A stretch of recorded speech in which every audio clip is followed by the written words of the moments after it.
What the f am I even talking about? This is completely pointless. I'm a complete wreck. I'm a complete fucking wreck. You know what time it is? You have no idea what time it is. It's very late. It's extremely late.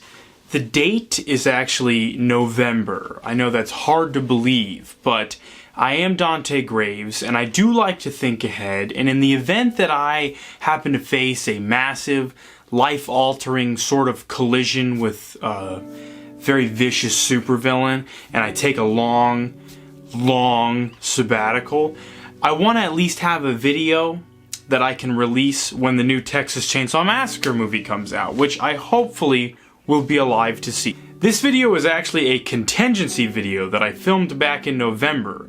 In the event that I was to face a life-changing battle with a supervillain or something, I'll have a video that I can release for when the new Texas Chainsaw Massacre movie comes out. So, that is why Dante Graves is here, even though he took a long sabbatical. Do you guys ever read comic books? I know that this might come clear out of left field for this channel because this is a horror movie channel. We talk about horror movies, we make horror movies. I do read a lot of comics, quite a few comic books. It's like horror movies, then comics, like right after it. Like, and it wouldn't be like a long pause like that. I was just kind of trying to make sure that there wasn't something else. Maybe action figures. I suppose action figures and comics are kind of like the same thing. And so while I can't bust out Jack Kirby and Stan Lee's volumes of the Fantastic Four on this channel, I would like to. I can't. You know, I might be able to fuck with some like Garth Ennis Punisher, but I can't really like go full-fledged fucking superhero. But I can talk about horror movie comic books. A lot of times in that realm of that very specific niche subgenre of comic books, you're gonna see a lot of weird crossovers. Crossovers like Army of Darkness versus Darkman. Army of Darkness versus Xena. Reanimator versus Hackslash. Hackslash versus Chucky. Army of Darkness versus Reanimator. These, all sorts of crazy shit. Jason versus Jason X. That one happened. I have that one. I have that one.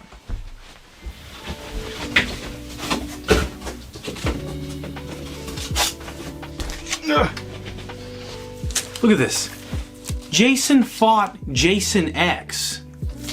Who the fuck? You know what I mean? Who in the actual fuck? But a crossover that makes a little bit more sense, at least to me, and one that I personally would like to see on film, is Jason and Leatherface. Finally, the point. He gets to the fucking point. Jason versus Leatherface did happen in 1995. It was a 3-issue miniseries that was written by Nancy Collins and another guy. Nancy Collins wrote Swamp Thing for a very short run, and she also is notable for some vampire comic I never read, but she does a lot of horror fiction apparently.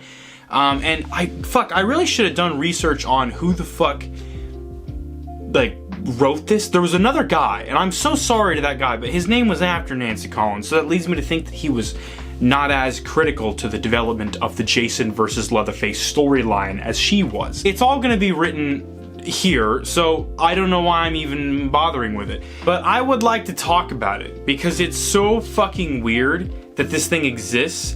And I also want to apologize in advance that unlike all these comics or the Jason vs. Jason X comic and stuff, or any other manner of horror movie comics that I own that I could be talking about, I don't own Jason vs. Leatherface. Because it's expensive and hard to find. Like, you'd have to go on eBay. I'm gonna ballpark it. I would probably say all 3 issues, basement price, $200. And from the bottom of my heart, as a person who has read this and did get a kick out of it, it's not worth $200.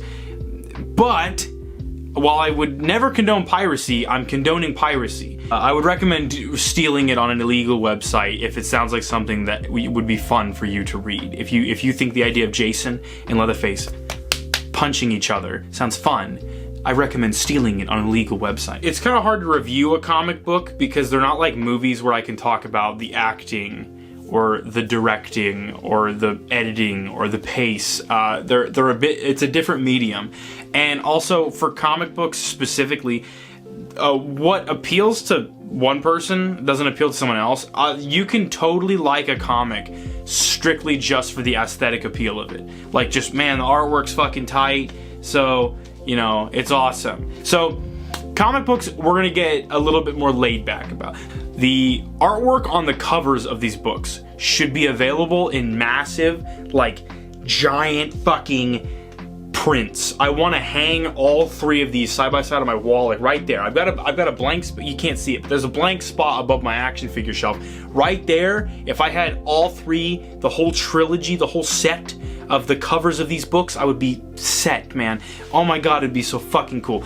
I love the artwork, especially on the first cover. If I could get that tattooed on my face, I wouldn't. But I would think about it if I was under the influence of highly powerful narcotics. The artwork in the books themselves is actually pretty good. I know, see, when it comes to 90s art, I was born in 98.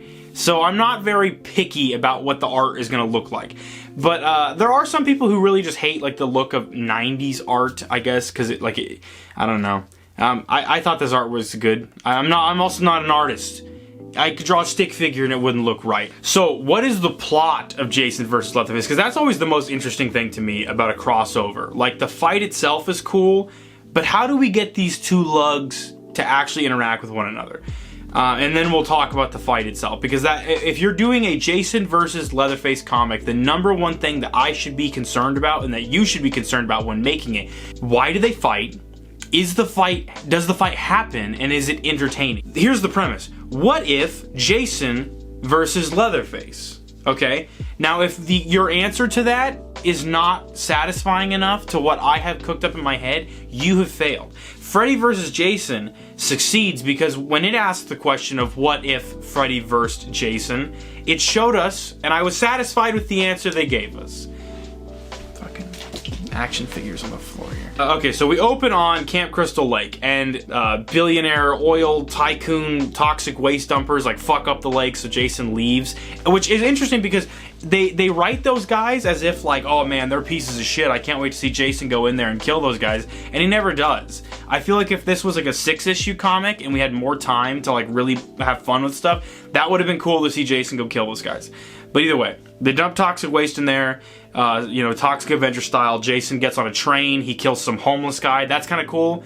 Like, whenever Jason, they know that you want to see Jason cut some people up, so they do their best to put him in situations where he's going to get the opportunity to do this. The train happens to take him from Crystal Lake, New Jersey, all the way to Texas. He's in Texas, happens, just by complete happenstance, to bump into the Sawyer clan, who I don't think are ever referred to as the Sawyers. I think they call the town Sawyerville in Texas, but that's never really been stated where the fuck they actually live. Like, it's been stated a couple times, but it's never been pinned down in every movie, like, oh yes, the iconic location, other than just the state of Texas as a whole. But Leatherface and his family bump into them, and that's when we get our first interaction between Jason and Leatherface. They fight very briefly before the fight is broken up because Jason and Leatherface have like this connection. That's the most interesting thing to me about this comic. And that's why I think the second issue is my favorite, because the first issue is set up to get the 2 together.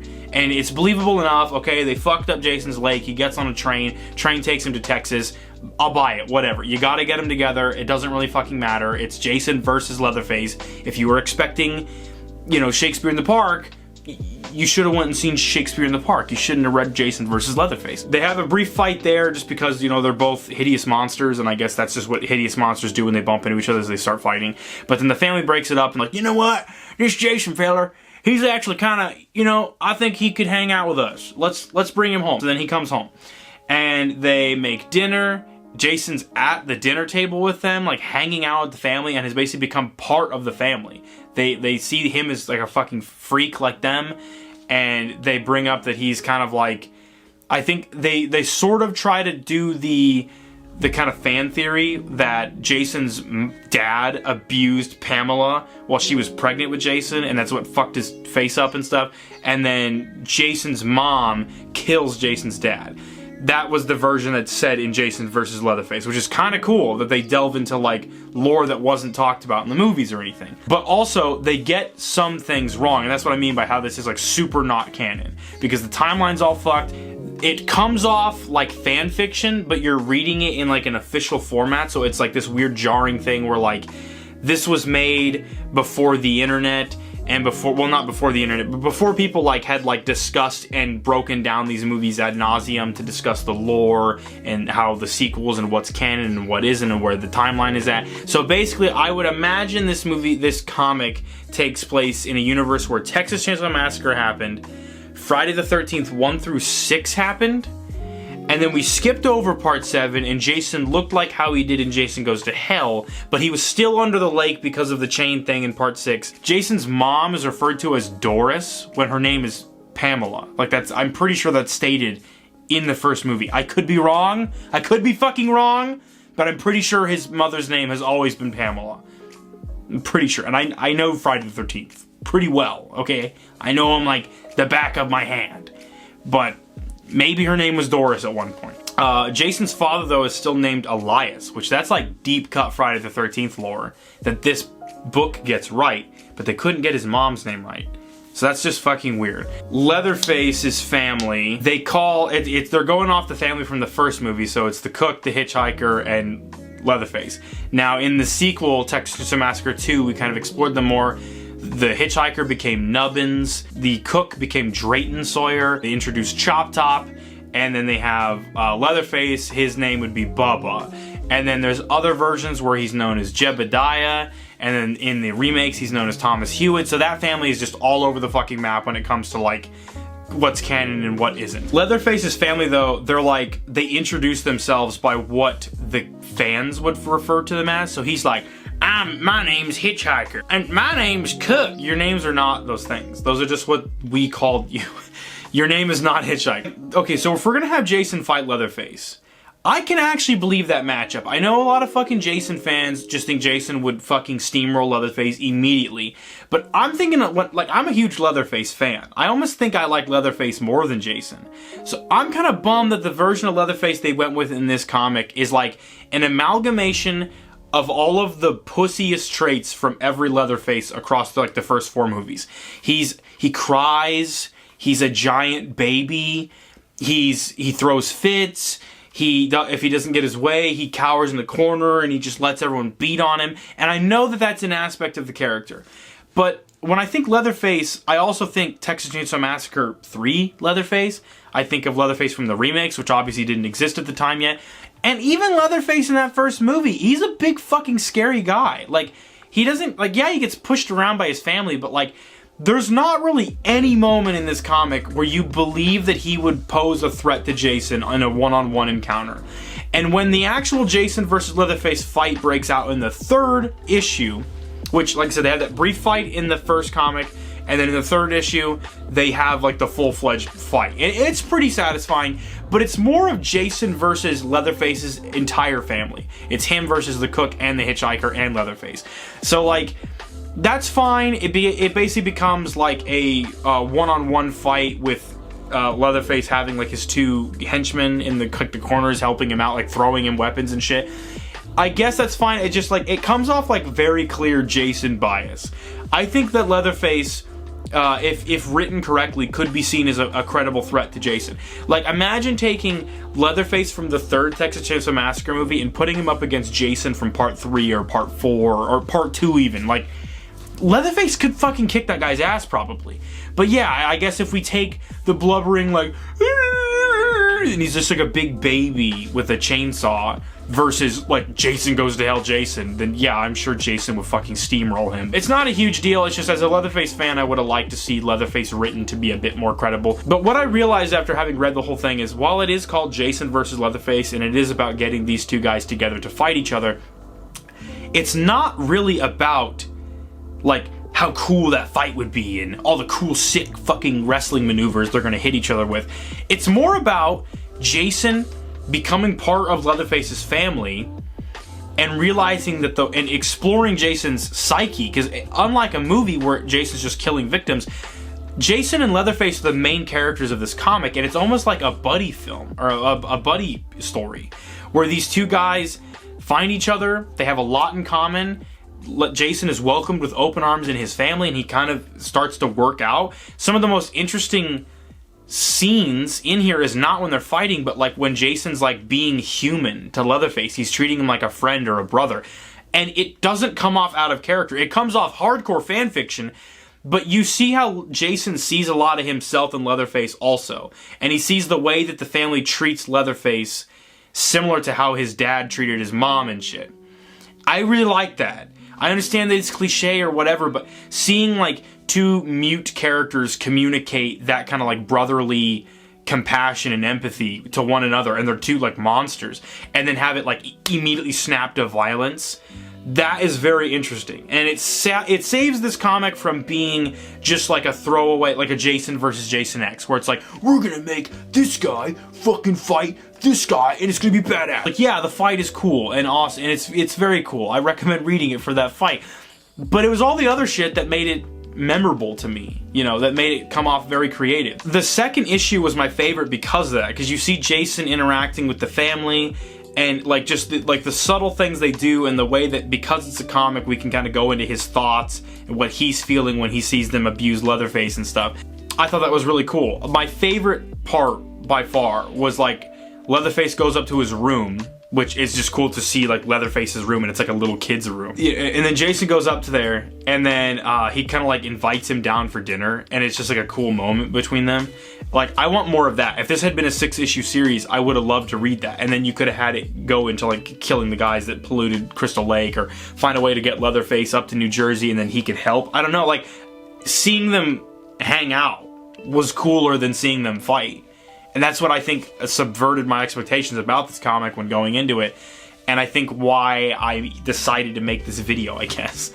Because, like, I really like Leatherface. And I think there's a lot of potential to be mined from him as a character. And I think a lot of people forget that the most interesting thing about him is the fact that he's got, like, this family around him. Like, it's like a group of people that you should be scared of. And Leatherface is basically just, like, the muscle for that group, you know? So I think that's cool.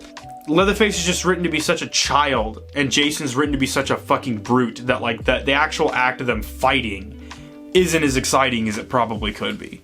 So if they could have just changed that, you know, because like I've always seen Leatherface as, yes, a big child, but a big child that's very fucking mean and very angry and will kill you in a fucking heartbeat, like, but not even kill you, like incapacitate you and then fucking torture you and wear your face. Like, he's like sick and fucking demented.